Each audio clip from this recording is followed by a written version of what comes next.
That little bebopism contains one of the essential elements to playing this language well. That is using major sevens on minor chords. What's up, everyone? Today we are digging into the so-called minor major sound. This is a really important part of playing the bebop language, so today we're going to break it down a little bit, talk about some ways we can practice this. I'd really encourage you this week to check out the free handout that is available over on my Patreon studio. I've been kind of bumping that a little bit more here in 2024, but check out some of that free stuff and maybe check out some of the other stuff that's there as well. I think it's a great resource, and especially this week, it's basically just like a lick resource. There is some vocabulary there. We're going to play some of that today, but it has it all 12 keys, so you can get a little bit of a jump start on working this stuff into your playing. So our music theory we're actually dealing with when we're talking about these minor major chords is actually relatively straightforward. It's not necessarily the most complex bit of music theory. So normally when we see a minor chord, we think it's got a root, a flat third, a fifth, and a flat seven. That would be like our standard issue, minor seven chord. Nothing to it, easy peasy. Now, when we have this minor major chord, we're going to get a little bit of crunch in the sound. That comes from having the major seven in there as well. It's maybe not the sound we expect. Now, this is going to work on both whether it actually is specifically a minor major chord or even if it's just a minor seven chord. It's going to be some nice little crunchiness, some nice little dissonance that's going to help propel your ideas forward. So that's the music theory. Pretty straightforward, really. Let's talk about some vocabulary with this. Now, this is something where you could actually learn some licks, just like we might do with any other piece of harmonic information. But I would actually really encourage you to, instead of just learning licks, which might be a starting place, but try to think more about types of ideas that this sound informs. There's a couple of different ones that are really useful. To start out with, it works really well as just sort of a passing note inside scalar lines. It might be an enclosure, it might just be part of a scalar run, but really, really typical to use it in that way. In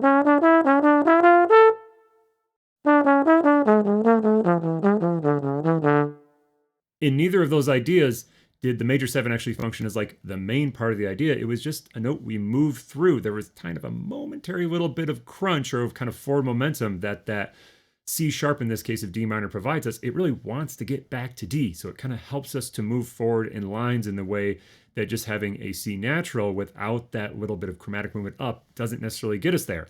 So what if we want to really lean into the dissonance, something that really is going to feel like it's got a crunch? We just got to hold that note for a little bit longer.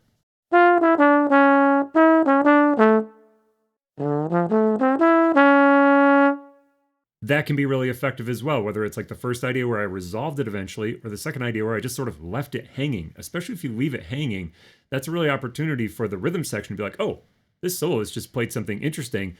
I can sort of see where they want to go. Maybe they go somewhere else that gives you new ideas. That is why dissonance is important rather than just being inside all the time. That can just give us not a lot of information to exchange with our fellow musicians on the stage. Now, any idea that works well on a minor chord is also likely going to sound really good on a 2-5-1.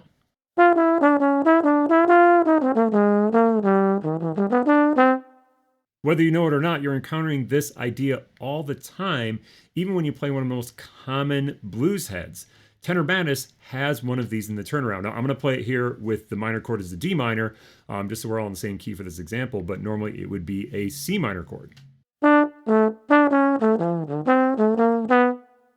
That through line of D to C sharp to C, eventually resolving to B natural, really feels like it has forward momentum here. So even though the C sharp is not really the main part of that line, making sure that we think it is an optional note that's going to give us voice leading forward is what's so important with this idea.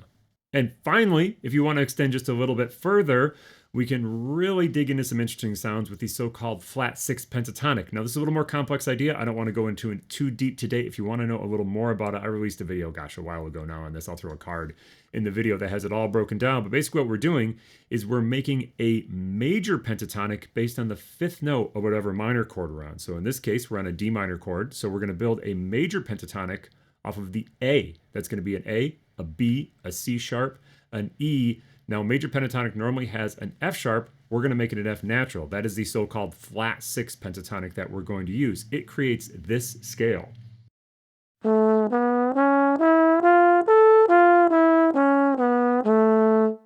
Kind of a harmonic major sound almost. Really interesting shapes in this.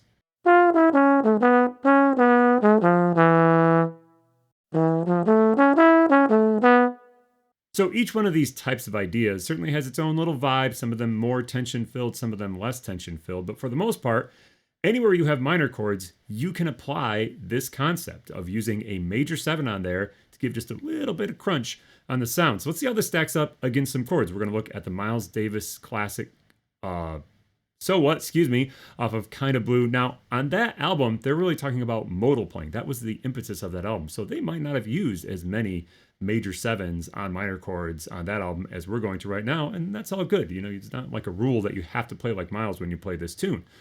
So just as like a way to showcase some of this stuff, for the first 8 bars, I'm going to play trying to really get some of those like leaning into the dissonant ideas, really landing on some of those C sharps and just letting them sort of hang there and then resolving. Second 8 bars, I'm going to use some of those flat 6 pentatonic sounds. That's a sound that I really love, but always need to practice more to make sure I'm hearing the ideas in there. So let's just see how this stuff shakes out. I'll, after the fact, transcribe what I play, throw it on the screen with a little bit of an L so you can see what's going on.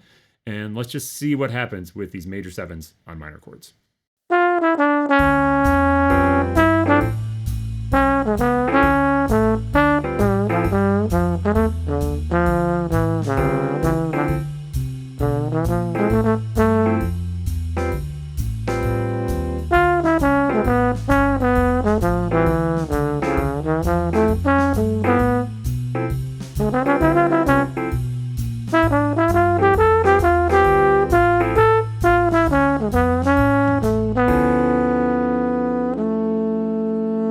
Cool, there you have it. Now, those chords that I have in the piano here are all just regular minor 7 chords, so they're not actually minor major chords, or major minor, minor major. I for some reason when I'm recording this today, I can't quite keep that straight, which is which of actually saying this type of chord. Either way, minor 7 with a triangle after it. None of them are those type of chords, and it still totally works. You have to open up your ears, make sure that you're not totally like getting in the way of the rhythm section. If you really go for it in a nice melodic way that's really, really clear, really shows the rhythm section where your ideas are going to come from, the piano player will probably catch some of these sounds with you. At least hopefully they will. That would really lead to the best case scenario. Cool. So take some of this stuff in the practice room, see what you can do with it. And other than that, see you in the woodshed.